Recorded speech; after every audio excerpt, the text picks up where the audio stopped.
मुंशी प्रेमचंद की कहानी सत्याग्रह। His excellency viceroy Banaras आ रहे थे। सरकारी कर्मचारी छोटे से बड़े तक उनके स्वागत की तैयारियां कर रहे थे। इधर कांग्रेस ने शहर में हड़ताल मनाने की सूचना दे दी थी। इससे कर्मचारियों में बड़ी हलचल थी और सड़कों पर झाड़ियां लगाई जा रही थीं, सफाई हो रही थी, पंडाल बन रहा था। दूसरी ओर फौज और पुलिस के सिपाही संगीने चढ़ाए शहर की गलियों में और सड़कों पर कवायद करते फिरते थे। कर्मचारियों की सिरतोड़ कोशिश थी कि हड़ताल न होने पाए, मगर कांग्रेसियों की धुन थी कि हड़ताल और जरूर हो। अगर कर्मचारियों को पशु बल का जोर है तो हमें नैतिक बल का भरोसा। इस बार दोनों की परीक्षा हो जाए कि मैदान किसके हाथ रहता है। घोड़े पर सवार मजिस्ट्रेट सुबह से शाम तक दुकानदारों को धमकी देता फिरता कि एक एक को जेल भिजवा दूंगा, बाजार लुटवा दूंगा, यह करूंगा और वह करूंगा। दुकानदार हाथ बांधकर कहते, हुजूर बादशाह हैं, विधाता हैं, जो चाहें कर सकते हैं, पर हम क्या करें। कांग्रेस वाले हमें जीता न छोड़ेंगे, हमारी दुकानों पर धरना देंगे, हमारे ऊपर बाल बढ़ाएंगे, कुएं में गिरेंगे, उपवास करेंगे, कौन जाने 2-4 प्राण ही दे दें तो हमारे मुंह पर सदैव के लिए कालिक पुत जाएगी। हुजूर उन्हीं कांग्रेस वालों को समझाएं तो हमारे ऊपर बड़ा एहसान करें। हड़ताल न करने से हमारी कुछ हानि थोड़ी ही होगी। देश के बड़े बड़े आदमी आवेंगे, हमारी दुकानें खुली रहेंगी तो 1-2 लेंगे, महंगे सौदे बेचेंगे, पर करें क्या, इन शैतानों से कोई बस नहीं चलता। राय हरनंदन साहब, राजा लालचंद और खां बहादुर मौलवी मोहम्मद अली तो कर्मचारियों से भी ज़्यादा बेचैन थे।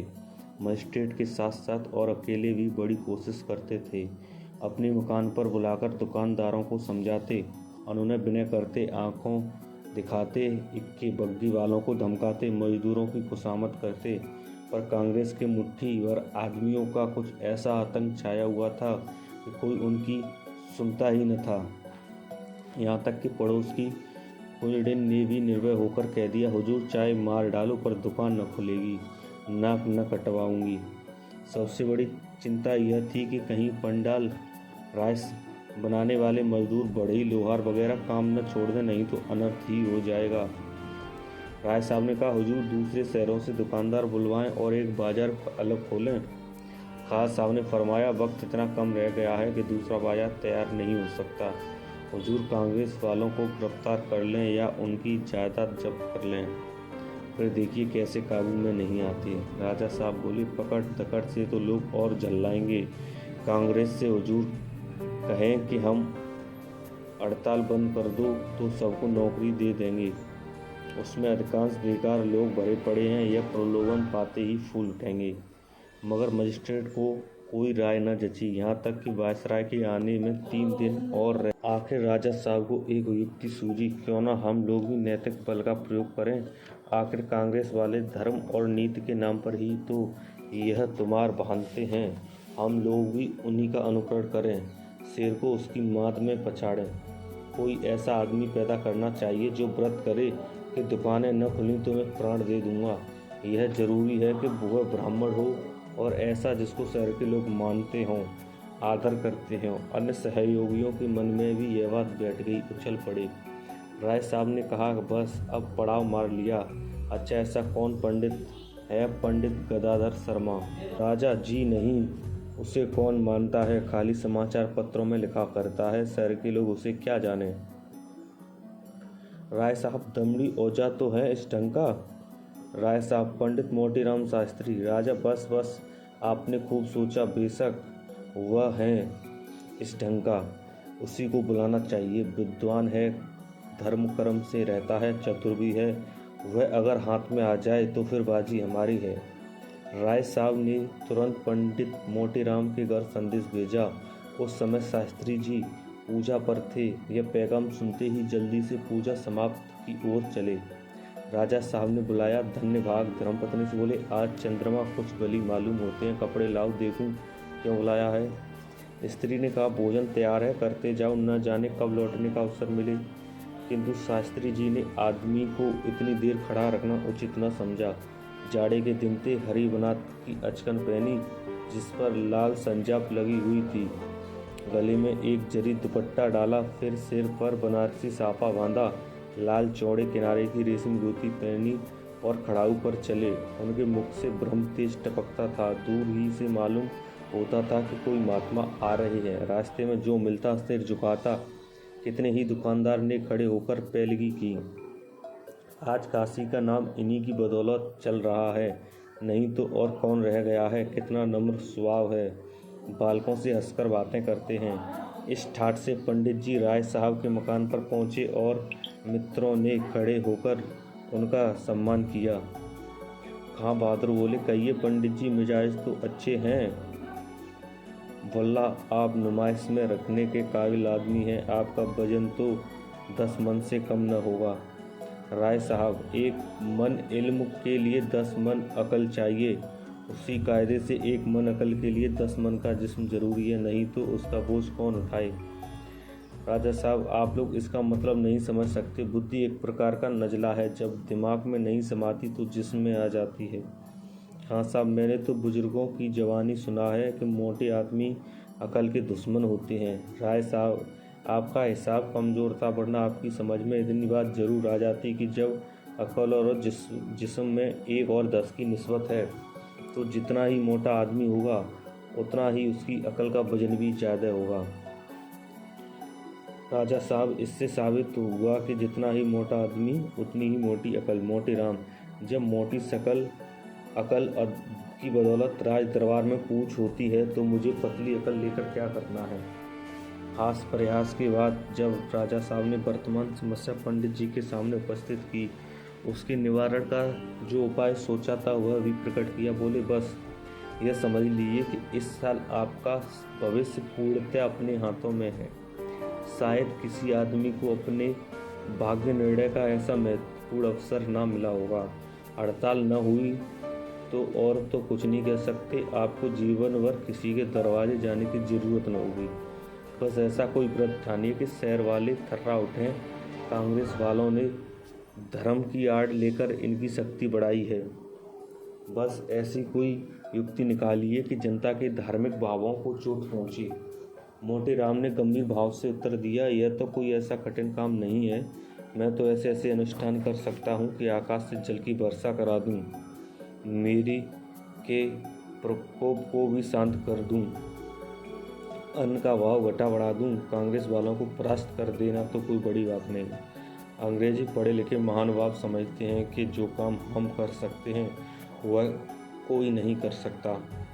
मोटे राम साहब, मैं गुप्त धन का पता लगा सकता हूँ, पितरों को बुला सकता हूँ, केवल गुण ग्राहक चाहिए। संसार में प्राणियों का अभाव नहीं, गुणज्ञों की ही अभाव है। गुण ना हैरानो, गुण गाहक हैरानो है। राजा, भला इस अनुष्ठान के लिए आपको क्या भेंट करना होगा। मोटेराम, जो कुछ आपकी श्रद्धा हो। राजा, कुछ बतला सकते हैं कि यह कौन सा अनुष्ठान होगा। मोटेराम, अनशन व्रत के साथ मंत्रों का जप होगा। तो फिर कब से। मोटेराम, आज ही हो सकता है। हाँ, पहले देवताओं के आह्वान के निमित्त थोड़े से रुपए दिला दीजिए। रुपए की कमी ही क्या थी, पंडित जी को रुपए मिल गए और वह खुश खुश घर आए। धर्मपत्नी से सारा समाचार कहा। उसने चिंतित होकर कहा, तुमने नाहक यह रोग अपने सिर लिया। भूख न बर्दाश्त हुई तो सारे शहर में भद्द हो जाएगी, लोग हंसी उड़ावेंगे, रुपए लौटा दो। मोटे राम ने आश्वासन देते हुए कहा, भूख कैसे न बर्दाश्त होगी, मैं ऐसा मूर्ख थोड़े ही हूँ, यूँ ही जा बैठूँगा। पहले मेरे भोजन का प्रबंध करो, अमृतियाँ, लड्डू, रसगुल्ले मंगाओ, पेट भर भोजन कर लूँ। फिर आध सेर मलाई खाऊंगा, उसके ऊपर आध सेर बादाम की तह जमाऊंगा, बची कुची कसर मलाई वाले दही से पूरी कर दूंगा। फिर देखूंगा भूख क्यों कर पास भटकती है। 3 दिन तक सांस ही न ली जाएगी, भूख की कौन चलावे। इतने में तो सारे शहर में खलबली मच जाएगी। भाग्य सूर्य उदय हुआ, इस समय आगा पीछा करने से पछताना पड़ेगा। बाजार न बंद हुआ तो समझ लो माला माल हो जाऊंगा, नहीं तो यह गांठ से क्या जाता है, 100 रुपये तो हाँक लग ही गए। इधर तो भोजन का प्रबंध हुआ, उधर पंडित मोतीराम ने डोंडी पिटवा दी कि संध्या समय टाउन हॉल के मैदान में पंडित मोतीराम देश की राजनीतिक समस्या पर व्याख्यान देंगे, लोग अवश्य आएं। पंडित जी सदैव राजनीतिक विषयों से अलग रहते थे, आज वह इस विषय पर कुछ बोलेंगे, सुनना चाहिए, लोगों को उत्सुकता हुई। पंडित जी का शहर में बड़ा मान था। नियत समय पर कई हजार आदमी की भीड़ लग गई। पंडित जी घर से अच्छी तरह तैयार होकर पहुंचे। पेट इतना भरा था कि चलना कठिन था। ज्यों ही वहां पहुंचे, दर्शकों ने खड़े होकर उन्हें साष्टांग दंडवत प्रणाम किया। मोतीराम बोले, नगरवासियों, व्यापारियों, सेठों और महाजनों, मैंने सुना है तुम लोगों ने कांग्रेस वालों के कहने में आकर बड़े लाट साहब के स्वागमन के अवसर पर हड़ताल करने का निश्चय किया है।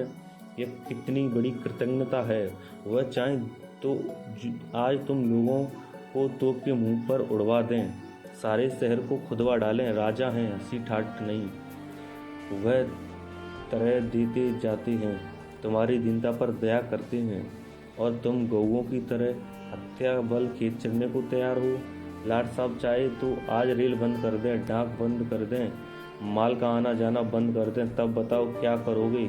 वह चाहे तो आज सारे शहर वालों को जेल में डाल दें, बताओ क्या करोगे।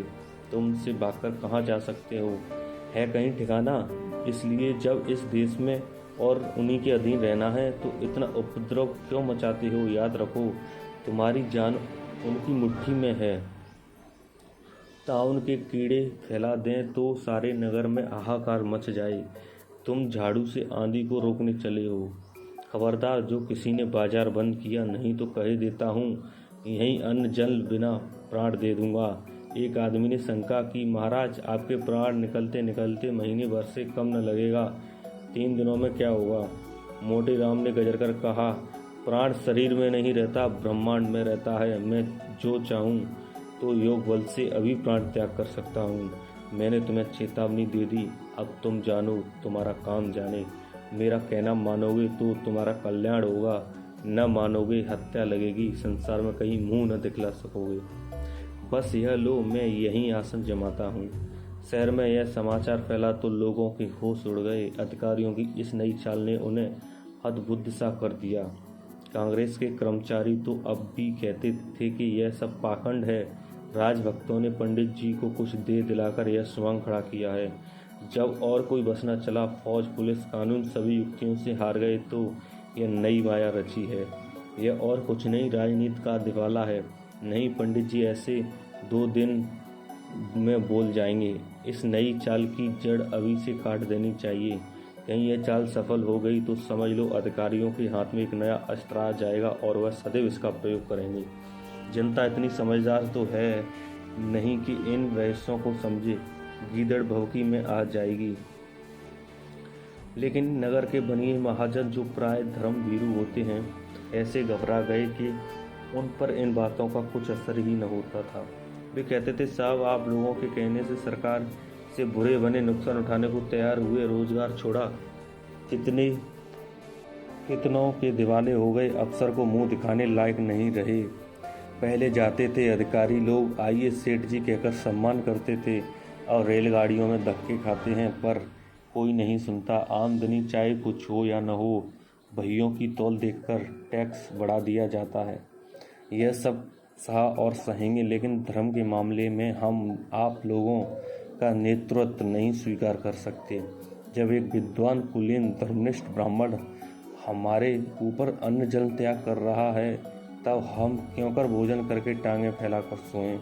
कहीं मर गया तो भगवान के सामने क्या जवाब देंगे। सारांश यह कि कांग्रेस वालों की एक न चली, व्यापारियों का एक डेपुटेशन 9 बजे रात को पंडित जी की सेवा में उपस्थित हुआ। पंडित जी ने आज भोजन तो खूब डटकर किया था, लेकिन डटकर भोजन करना उनके लिए कोई असाधारण बात नहीं थी। महीने में प्राय 20 दिन वह अवश्य न्योता पाते थे, और निमंत्रण में डटकर भोजन करना एक स्वाभाविक बात है। अपने सहभोजियों की देखा देखी, लाग डांट की धुन में, या गृह स्वामी के सविनय आग्रह से, और सबसे बढ़कर पदार्थों की उत्कृष्टता के कारण भोजन मात्रा से अधिक हो ही जाता है। पंडित जी की जठरांगनी ऐसी परीक्षाओं में उत्तीर्ण होती रहती थीं। अतएव इस समय भोजन का समय आ जाने से उनकी नीयत कुछ डमाडोल हो रही थी। यह बात नहीं कि वो भूख से व्याकुल थे, लेकिन भोजन का समय आ जाने पर अगर पेट अफरा हुआ न हो तो अजीर्ण न हो गया हो तो मन में एक प्रकार की भोजन की चाह होने लगती है। शास्त्री जी इस समय यही दशा हो रही थी। जी चाहता था किसी खोंचे वाले को पुकार कर कुछ ले लेते, किंतु अधिकारियों ने उनकी शरीर रक्षा के लिए वहाँ कई सिपाहियों को तैनात कर दिया था। वे सब हटने का नाम न लेते थे। पंडित जी की विशाल बुद्धि इस समय यही समस्या हल कर रही थी कि इन यमदूतों को कैसे टालूं। काम ख्वाह इन पाजियों को यहाँ खड़ा कर दिया। मैं कोई कैदी तो हूँ नहीं कि भाग जाऊँगा। अधिकारियों ने शायद वह व्यवस्था इसलिए कर रखी थी कि कांग्रेस वाले जबरदस्ती पंडित जी को वहाँ से भगाने की चेष्टा न कर सकें। कौन जाने वे क्या चाल चलें। ऐसे अनुचित और अपमानजनक व्यवहारों से पंडित जी की रक्षा करना अधिकारियों का कर्तव्य था। वह अभी इस चिंता में थे कि व्यापारियों का डेपुटेशन आ पहुंचा। पंडित जी कोहनियों के बल लेटे हुए थे। सवाल बैठे नेताओं ने उनके चरण छूकर कहा, महाराज, हमारे ऊपर आपने क्यों यह कोप किया है? आपकी जो आज्ञा हो वह हम सिरोधार्य करें। आप उठिए, अन्न जल ग्रहण कीजिए। हमें नहीं मालूम था कि आप सचमुच यह व्रत ठानने वाले हैं, नहीं तो हम पहले ही आपसे विनती करते। आप कृपा कीजिए, 10 बजने का समय है। हम आपका वचन कभी न टालेंगे। मोटेराम, ये कांग्रेस वाले तुम्हें मटिया मैट करके छोड़ेंगे। आप तो डूबते ही हैं, तुम्हें भी अपने साथ ले डूबेंगे। बाजार बंद रहेगा तो इससे तुम्हारा ही टोटा होगा। सरकार को क्या, तुम नौकरी छोड़ दोगे? आप भूखों मरोगे, सरकार को क्या? तुम जेल जाओगे, आप चक्की पीसोगे, सरकार को क्या? न जाने इस सबको सनक सवार हो गई है कि अपनी नाक काट कर दूसरों का अशगुन मनाते हैं। तुम इन कुपंथियों के कहने में न आओ। क्यों दुकानें खुली रखोगे? सेठ महाराज, जब तक शहर भर के आदमियों की पंचायत न हो जाए तब तक हम इसका बीमा कैसे ले सकते हैं? कांग्रेस वालों ने कहीं लूट मचवा दी तो कौन हमारी मदद करेगा? आप उठिए, भोजन खाइए। हम कल पंचायत करके आपकी सेवा में जैसा कुछ होगा हाल देंगे। मोटेराम, तो फिर पंचायत करके आना। डेपुटेशन जब निराश होकर लौटने लगा तो पंडित जी ने कहा, किसी के पास सूंघनी तो नहीं है? एक मासा ने डिबिया निकाल कर दे दी। लोगों के जाने के बाद मोटेराम ने पुलिस वालों से पूछा, तुम यहाँ क्यों खड़े हो? सिपाहियों ने कहा, साहब का हुक्म है, क्या करें? मोटेराम, यहाँ से चले जाओ। सिपाही आप कहने से चले जाएं, कल नौकरी छूट जाएगी तो आप खाने को देंगे? मोटेराम, हम कहते हैं चले जाओ, नहीं तो हम ही यहाँ से चले जाएंगे। हम कोई कैदी हैं जो तुम घेरे खड़े हो? सिपाही, चले क्या जाइएगा, मजाल है? मोटेराम, मजाल क्यों नहीं है बे? कोई जुर्म किया है? सिपाही, अच्छा जाओ तो देखें। पंडित जी भ्रमतेज में आकर उठे और एक सिपाही को इतनी जोर से धक्का दिया कि वह कई कदम पर जा गिरा। दूसरे सिपाही की हिम्मत छूट गई। पंडित जी को उन सबने थल थल समझ लिया था। पराक्रम देखा तो चुपके से सटक गए। मोटेराम अब लगे इधर उधर नजर दौड़ाने कि कोई खोंचे वाला नजर आ जाए, उससे कुछ लें, किंतु ध्यान आ गया कहीं उसने किसी से कह दिया तो लोग तालियां बजाने लगेंगे। नहीं, ऐसी चतुराई से काम करना चाहिए कि किसी को कानो कान खबर न हो। ऐसे ही संकटों में तो बुद्धिबल का परिचय मिलता है। एक क्षण में उन्होंने इस कठिन प्रश्न को हल कर लिया। देवयोग से उसी समय खोंचे वाला ज्यादा दिखाई दिया। 11 बज चुके थे। चारों तरफ सन्नाटा छा गया था। पंडित जी ने बुलाया, खोंचे वाले, ओ खोंचे वाले, खोंचे वाले, कहिए क्या दूं? भूख लग आई न?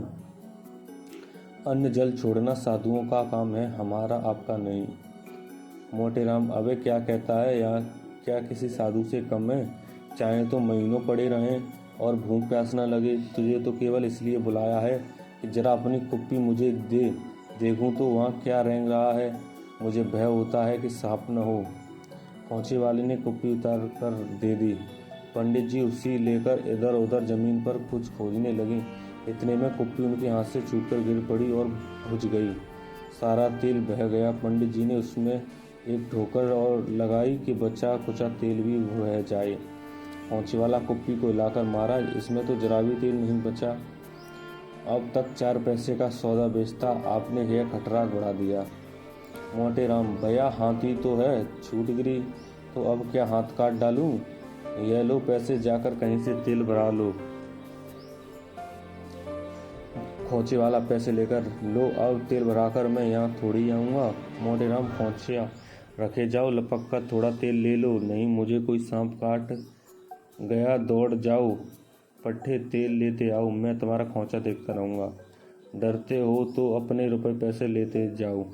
खोचे वाला बड़े धर्म संकट में पड़ा, खोचे से पैसे निकालता है तो वह है कि कहीं पंडित जी अपने दिल में बुरा न माने, सोचें मुझे बेईमान समझ रहा है, छोड़कर आ जाता है तो कौन जाने इसकी नीयत क्या हो। किसी की नीयत सदा ठीक नहीं रहती। अंत को इसने यही निश्चय किया, खोचा यहीं छोड़ दूं, जो कुछ तकदीर में हुआ वह होगा। वह उधर बाजार की तरफ चला। इधर पंडित जी ने खोचे पर निगाह दौड़ाई तो बहुत हताश हुए। मिठाई बहुत कम बच रही थी, 5-6 चीज़ें थी, मगर किसी में 2-10 से ज़्यादा निकालने की गुंजाइश न थी। भाड़ा फूट जाने का खटका था। पंडित जी ने सोचा इतने से क्या होगा, केवल क्षुधा और प्रबल हो जाएगी, शेर के मुंह खून लग जाएगा, गुनाह बेलज्जत है। अपनी जगह पर जा बैठे, लेकिन दम भर के बाद प्यास ने फिर जोर किया। सोचा कुछ तो ढारस हो ही जाएगा, आहार कितना ही सूक्ष्म हो फिर भी आहार ही है। उठे, मिठाई निकाली, पर पहला ही लड्डू मुंह में रखा था कि देखा खोचे वाला तेल की कुप्पी जलाए कदम बढ़ाता चला आ रहा है। उसके पहुंचने के पहले मिठाई का समाप्त हो जाना अनिवार्य था। एक साथ 2 चीज़ें मुंह में रखीं, अभी चुबला ही रहे थे कि वह निशाचर 10 कदम और आगे बढ़ गया। एक साथ सारी 4 चीज़ें मुंह में डालीं और अधकुचली ही निगल गए। अभी 6 अदद और थीं और खोचे वाला फाटक तक आ चुका था। सारी की सारी मिठाई मुंह में डाल ली। अब न चबाते बनता और न उगलते। वह शैतान मोटर कार की तरफ कुप्पी चमकाता हुआ चला ही आता था। जब वह बिल्कुल सामने आ गया तो पंडित जी ने जल्दी से सारी मिठाई निगल ली, मगर आखिर आदमी ही थे, कोई मगर तो थे नहीं। आंखों में पानी भर आया, गला फंस गया, शरीर में रोमांच हो आया, जोर से खांसने लगे। खोचे वाले ने तेल की कुप्पी बढ़ाते हुए कहा, यह लीजिए, देख लीजिए, चले तो हैं।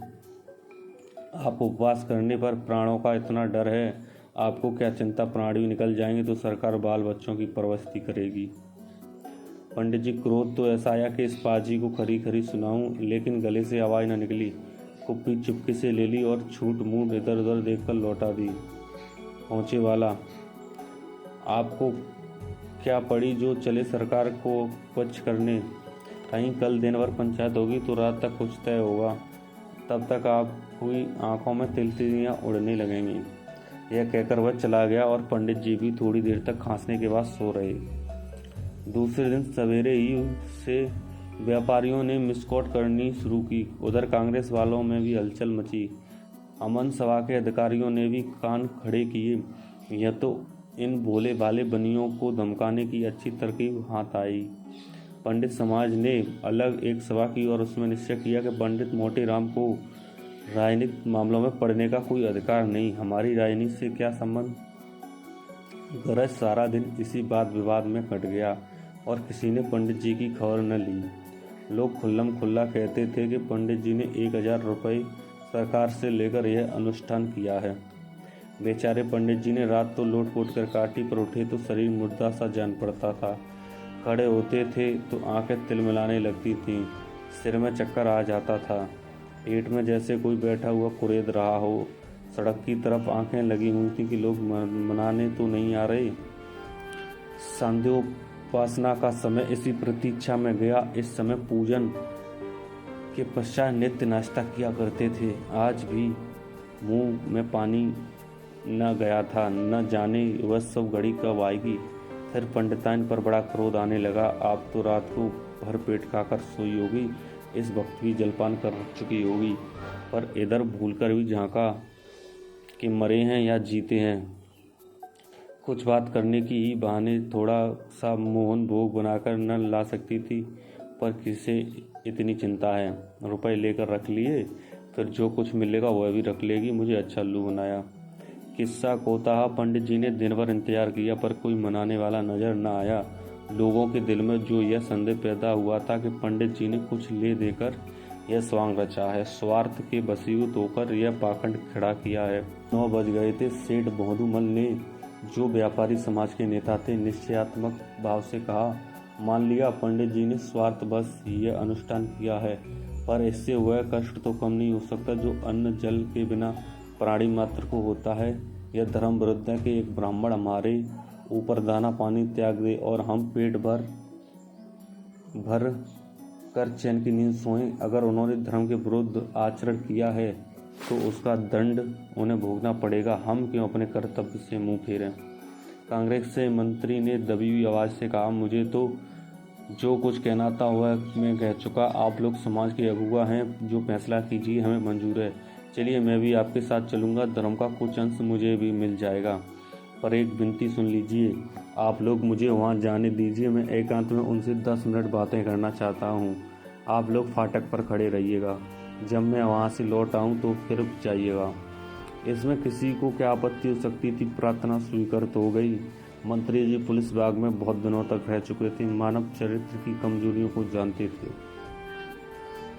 वह सीधे बाजार गए और 5 रुपए की मिठाई ली। उसमें मात्रा से अधिक सुगंध डालने का प्रयत्न किया, चांदी के बरक लगवाए और एक दोने में लिए रूठे हुए ब्रह्मदेव की पूजा करने चले। एक झज्जर में ठंडा पानी लिया और उसमें केवड़े का जल मिलाया। दोनों ही चीज़ों से खुशबू लपेटें उड़ रही थी। सुगंध में कितनी उत्तेजक शक्ति है कौन नहीं जानता। इससे बिना भूख की भूख लग जाती है। भूखे आदमी की तो बात ही क्या। पंडित जी इस समय भूमि पर अचेत पड़े हुए थे। रात को कुछ नहीं मिला। 10-5 छोटी छोटी मिठाइयों का क्या जिक्र। दोपहर को कुछ नहीं मिला और इस वक्त भोजन की बेला टल गई थी। भूख में अब आशा की व्याकुलता नहीं, निराशा की स्थिरता थी। सारे अंग ढीले पड़ गए थे, यहाँ तक कि आंखें भी न खुलती थीं। उन्हें खोलने की बार बार चेष्टा करते, पर वे आप ही बंद हो जाती। ओठ सूख गए थे, जिंदगी का कोई चिन्ह न था। तो बस उनका धीरे धीरे कराहना, ऐसा संकट उनके ऊपर कभी न पड़ा था। अजीर्ण की शिकायत तो उन्हें महीने में 2-4 बार हो जाती थी, जिसे वह हड़ हाथ की फंकियों से शांत कर लिया करते थे। पर अजीर्णावस्था में ऐसा कभी न हुआ था कि उन्होंने भोजन छोड़ दिया हो। नगर निवासियों को, अमन सभा को, सरकार को, ईश्वर को, कांग्रेस को और धर्मपत्नी को जी भरकर कोस चुके थे। अब इतनी शक्ति भी न रही थी कि स्वयं खड़े होकर बाजार जा सकें। निश्चय हो गया था कि आज रात को अवश्य प्राण पखेरु उड़ जाएंगे। जीवन सूत्र कोई रस्सी तो है नहीं कि चाहे जितने झटक दो टूटने का नाम न लें। मंत्री जी ने पुकारा, शास्त्री जी। मोटे राम ने पड़े पड़े आंखें खोल दी। उनमें ऐसी करुणा वेदना भरी हुई थी जैसे किसी बालक के हाथ से कौवा मिठाई छीन ले गया हो। मंत्री जी ने दोने की मिठाई सामने रख दी और झज्जर का पर कुल्हड़ औंधा दिया। इस समय काम से सूचित होकर बोले, यहाँ कब तक पड़े रहिएगा। सुगंध ने पंडित जी की इंद्रियों पर संजीवनी का काम किया। पंडित जी उठ बैठे और बोले, देखो कब तक निश्चय होता है। मंत्री, यहाँ कुछ निश्चय विश्चय न होगा। आज दिन भर पंचायत हुई थी, कुछ तय न हुआ। कल कहीं शाम को लाट साहब आएंगे, तब तक तो आपकी न जाने क्या दशा होगी। आपका चेहरा बिल्कुल पीला पड़ गया है। मोटे राम, यही मरना बदा होगा तो कौन टाल सकता है। इस दोने में कलाकंद है क्या। मंत्री, हाँ, तरह तरह की मिठाइयाँ हैं। एक नातेदार के यहाँ बेना भेजने के लिए विशेष रीति से बनवाई है। मोटे राम, जभी इनमें इतनी सुगंध है, जरा दोना खोलिए तो। मंत्री जी ने मुस्कुरा कर दोना खोल दिया और पंडित जी नेत्रों से मिठाइयाँ खाने लगे। अंधा खाके आंखें फाकर भी संसार को ऐसी तृष्णापूर्ण नेत्रों से न देखेगा। मुंह में पानी भर आया। मंत्री जी ने कहा, आपका व्रत न होता तो 2-4 मिठाइयाँ आपको चकाता। 5 रुपए शेर के दाम दिए हैं। मोटे राम, तब तो बहुत ही श्रेष्ठ होंगी। मैंने बहुत दिन हुए कलाकंद नहीं खाया। मंत्री, आपने भी तो बैठे बैठाए झंझट मोल ले लिया। प्राण ही न रहेंगे तो धन किस काम आएगा। मोटे राम, क्या करूं, फंस गया। मैं इतनी मिठाइयों का जलपान कर जाता था। हाथ से मिठाइयों को टटोलकर बोला कि दुकान की होंगी। मंत्री, रखिए, चखिए 2-4। मोटे राम, क्या चखूं, धर्म संकट में पड़ा हूँ। मंत्री, अजी चकिए भी। इस समय जो आनंद प्राप्त होगा वह लाख रुपए में भी नहीं मिल सकता। कोई किसी से कहने जाता है क्या। मोटराम, मुझे भय किसका है। मैं यहाँ दाना पानी बिना मर रहा हूँ और किसी को परवाह ही नहीं, तो फिर मुझे क्या डर। लाओ इधर दोना बढ़ाओ। जाओ सबसे कह देना शास्त्री जी ने व्रत तोड़ दिया, भाड़ में जाए बाजार और व्यापार, यहाँ किसी की चिंता नहीं। जब धर्म नहीं रहा तो मैंने ही धर्म की बीड़ा थोड़े उठाया है। यह कहकर पंडित जी ने दोनों अपनी तरफ खींच लिया और लगे बढ़-बढ़कर हाथ मारने। यहाँ तक कि पल भर में आधा दोनों समाप्त हो गया। सेठ लोग आकर फाटक पर खड़े थे। मंत्री जी ने जाकर जरा चलकर तमाशा देखिए, आप लोगों को न बाजार खोलना पड़ेगा न खुशामद करनी पड़ेगी, मैंने सारी समस्या हल कर दी। यह कांग्रेस का प्रताप है। चांदनी छिटकी हुई थी। लोगों ने आकर देखा पंडित जी मिठाइयाँ ठिकाने लगाने में वैसे ही तन्मय हो रहे हैं जैसे कोई महात्मा समाधि में मग्न हो। मधुमल ने कहा, पंडित जी के चरण छूता हूँ, हम लोग तो आ ही रहे थे, आपने क्यों जल्दी की? ऐसी जुगत बताते कि आपकी प्रतिज्ञा में न टूटती और कार्य भी सिद्ध हो जाता। मोटेराम, मेरा काम सिद्ध हो गया। यह अलौकिक आनंद है जो धन के ढेरों से नहीं प्राप्त हो सकता। अगर कुछ श्रद्धा हो तो इसी दुकान की इतनी ही मिठाई और मंगवा दो। हम यह कहाँ भूल गए, मंत्री जी को मिठाई लेकर मैदान में आते समय पुलिस के सिपाही को 4 आने पैसे देने पड़े थे। यह नियम विरुद्ध था, लेकिन मंत्री जी ने इस बात पर अड़ना उचित न समझा।